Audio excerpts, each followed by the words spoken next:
They swaggered into the shooting range with fake badges and bigger egos, flashing counterfeit authority like it meant something. "We're from the HOA Enforcement Division," one sneered, demanding my shotgun for community safety compliance. They didn't know who they were talking to, or that the man they tried to intimidate once trained real federal agents. The first red flag came on a quiet Saturday morning.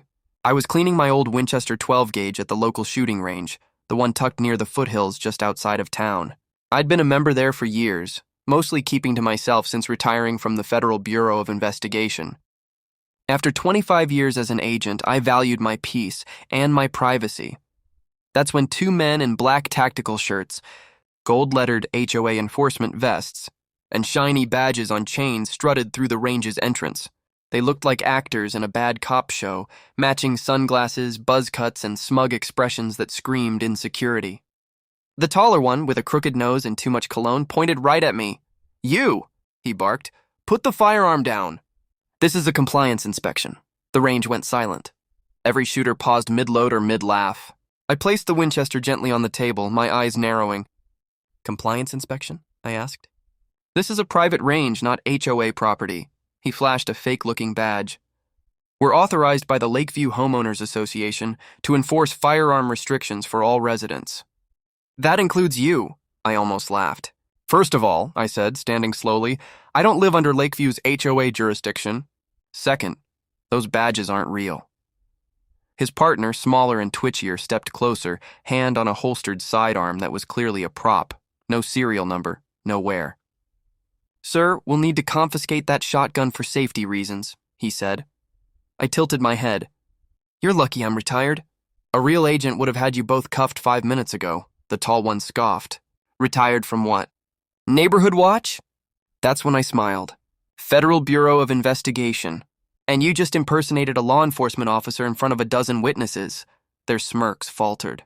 Before I could say more, they muttered something about misunderstanding, grabbed their duffel bags, and left in a hurry. I thought that was the end of it.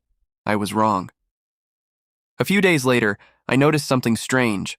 Unmarked vehicles parked near my property line, always at night.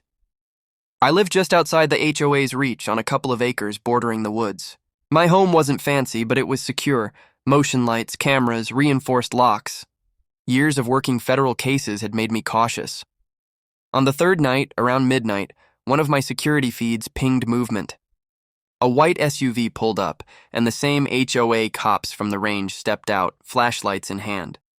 They approached my gate, talking into radios like wannabe SWAT members.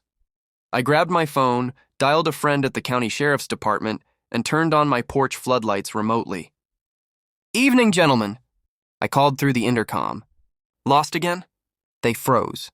The taller one squinted toward the camera. "We're conducting an inspection," he stammered. "Your property is part of Lakeview HOA jurisdiction," I laughed into the mic. "Try again."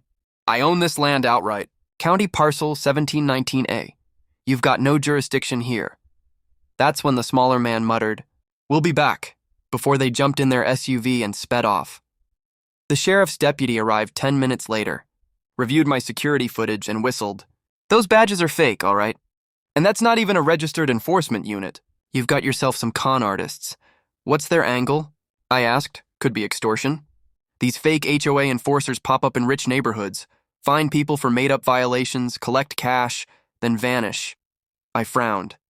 They picked the wrong house. The next morning, I started digging. Old habits die hard. I ran the vehicle plates through contacts I still had in the bureau.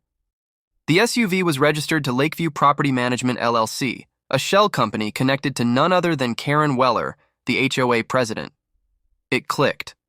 The fake cops weren't random scammers. They were HOA muscle, trying to intimidate homeowners who refused to comply with her absurd rules. So I decided to pay Karen a visit. She lived in a massive stucco home overlooking the lake, complete with stone lions at the gate. When she opened the door and saw me, her fake politeness evaporated. "Oh, you." "Afternoon," I said calmly. "We need to talk about your men impersonating law enforcement." Her smile returned, thin, venomous. "You're mistaken. The HOA has a private compliance team authorized to ensure safety. By impersonating federal officers, I shot back. You realize that's a felony under Title 18, Section 912? Her smirk faltered, but only for a second. You can't prove anything. I pulled out my phone, showing her a video clip from my range security feed, both her enforcers flashing badges. Her eyes widened. I can, I said, and if they show up again, the next badge they'll see will be from the U.S. Marshals. I walked away, expecting that to be enough. But the following weekend, they came back, this time with a plan. It was Sunday morning when my wife, Claire, a special agent with the Federal Bureau of Alcohol, Tobacco and Firearms, was home on leave. We were having coffee when we heard a knock, loud, sharp, and repetitive. I checked the monitor. There they were again. The same fake HOA cops, flanked by two new faces all wearing matching vests.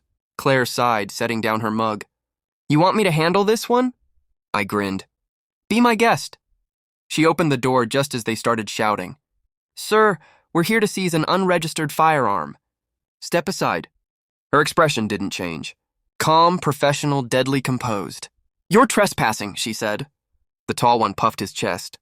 We have legal authority. That's when she flipped her badge open.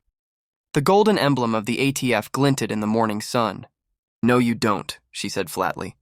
And impersonating a federal officer, that's about 10 years in prison each. The air went still. The short one's face drained of color. There's been a mistake.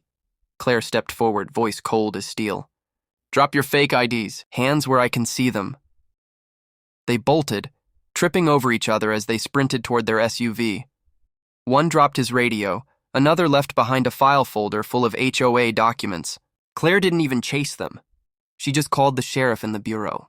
Yeah, she said calmly into her phone. We've got an ongoing impersonation and fraud ring tied to an HOA president. Sending evidence now. Within hours, law enforcement swarmed Lakeview. Karen Weller was arrested for conspiracy, impersonation, and fraud. The enforcers were caught hiding in a motel 2 towns over. Turns out, they'd extorted nearly $300,000 from residents, claiming safety fines and firearm penalties. At the next town meeting, the sheriff publicly thanked Claire and me for exposing the ring. The HOA was dissolved, assets seized, and restitution ordered. Our neighbors finally learned the truth. The authority they feared was nothing but a con. Later that night, Claire and I sat by the fire pit sipping coffee again. She looked over and smirked. Still think retirement's peaceful? I laughed. It was until the fake cops showed up. She raised her mug. To quiet lives. I clinked mine against hers. And to never underestimating the wrong household. Because sometimes the line between intimidation and justice is one badge away, and the wrong knock can turn a scam into a federal case.